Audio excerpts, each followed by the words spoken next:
मैं डॉक्टर संतोष राय, motivational speaker एवं commerce गुरु, जो अभी नई शिक्षा नीति आई है उसकी कुछ बेसिक जानकारियां आप तक पहुंचा रहा हूं, बता रहा हूं।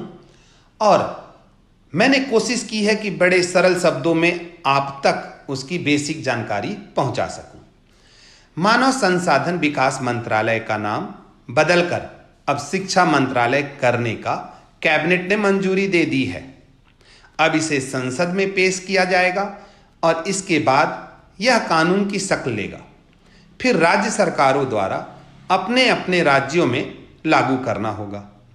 उम्मीद है कि 2021-2022 तक नई शिक्षा नीति लागू हो जाएगी। अब हम नई शिक्षा नीति और पुरानी शिक्षा नीति को समझाने की आपको कोशिश करते हैं कि पहले जो स्कूली शिक्षा थी 10+2 थी, अब 5+3+3+4। यह परिवर्तन 34 वर्षों के बाद हो रहा है। पहला जो 5 है यानी पहला 5 वर्ष फाउंडेशन स्टेज कहा जाएगा। इस फाउंडेशन स्टेज में पहले के जो 3 साल होंगे प्री प्राइमरी होंगे। पहले 3 साल जो होंगे वो प्री प्राइमरी होंगे और अगले जो 2 साल होंगे यानी कि क्लास 1 और क्लास 2 के 1-1 वर्ष होंगे। इस तरह से 5 वर्ष होंगे। इसमें सामान्यतया खेल कूद के जरिए पढ़ाई, किताब का बोझ कम करना, ये मुख्य उद्देश्य हो गया, यानी खेल खेल में सीखो। कक्षा 3री से 5वीं यानी अगला 3 साल प्रिपरेटरी लेवल होगा।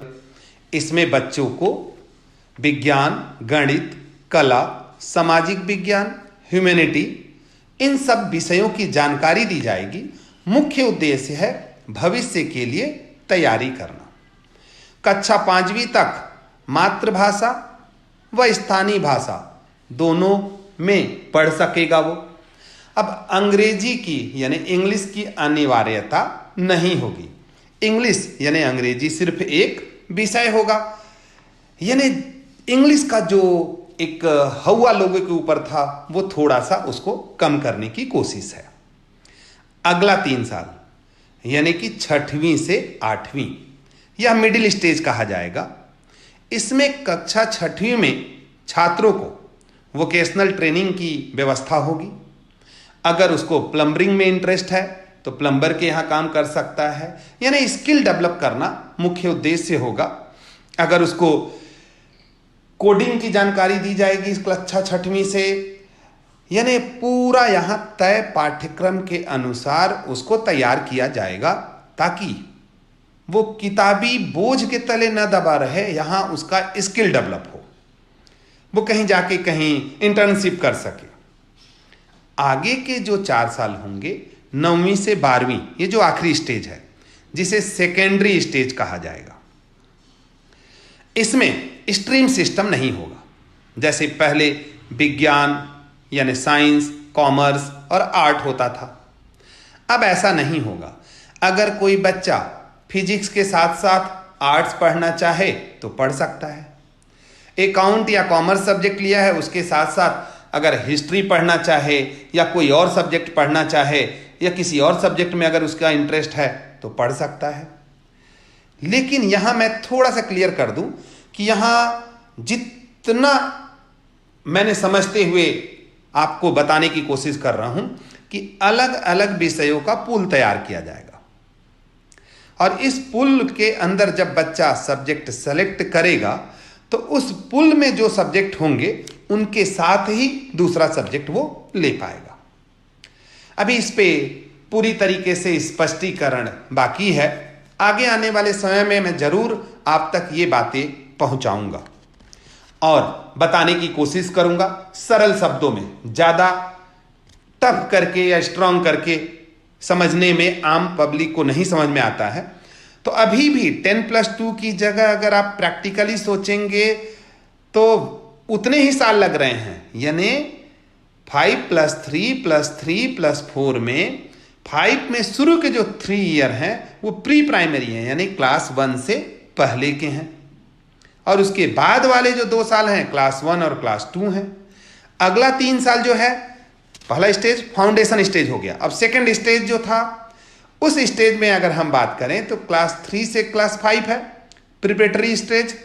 उसके बाद अगर हम बात करें तो 6 से 8 है मिडिल स्टेज और 9 से 12 है सेकेंडरी स्टेज। यहां थोड़ा और आगे चलूं तो यहां जीडीपी का 6% अब सरकार शिक्षा पे व्यय करना चाहती है।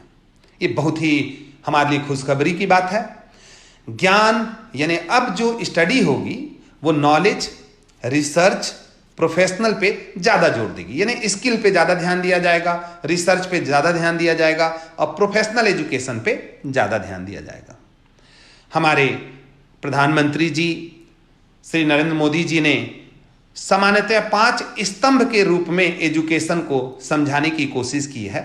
पहला स्तंभ उन्होंने कहा है एक्सेस, यानी ब्रैकेट में मैं बोलूं मैं तो सब तक पहुंच। सेकंड इक्विटी, यानी सबकी भागीदारी। क्वालिटी, गुणवत्ता का ध्यान रखा जाएगा। अफोर्डेबिलिटी, यानी खर्चे भी कम हो, किफायत का ध्यान रखा जाएगा। और अकाउंटेबिलिटी, यानी जवाबदेही का ध्यान रखा जाएगा। अभी जो परिवर्तन हुआ है इसमें बहुत सारे अभी जो चेंज या बहुत सारी चीजें या हमारी टीम अभी लगी हुई है कि इसको हम बेहतर तरीके से और समझ करके आप तक उन बातों को पहुंचा सकें। लेकिन प्रारंभिक स्तर पे जितनी जानकारी आपको होनी चाहिए हमने कोशिश की है कि ये जानकारी आप तक पहुंचाएं, आपको बताएं और इतनी जानकारी आपको होना भी चाहिए एक स्कूली छात्र होने के नाते, एक देश का नागरिक होने के नाते। आगे कॉलेज के एजुकेशन को किस तरीके से परिवर्तित किया गया है या नई शिक्षा नीति में कॉलेज की बेहतरी के लिए क्या सोचा गया है, उस बारे में मैं अगले वीडियो में जरूर आपको बताऊंगा। All the best student, all the best parents and guardians, good luck.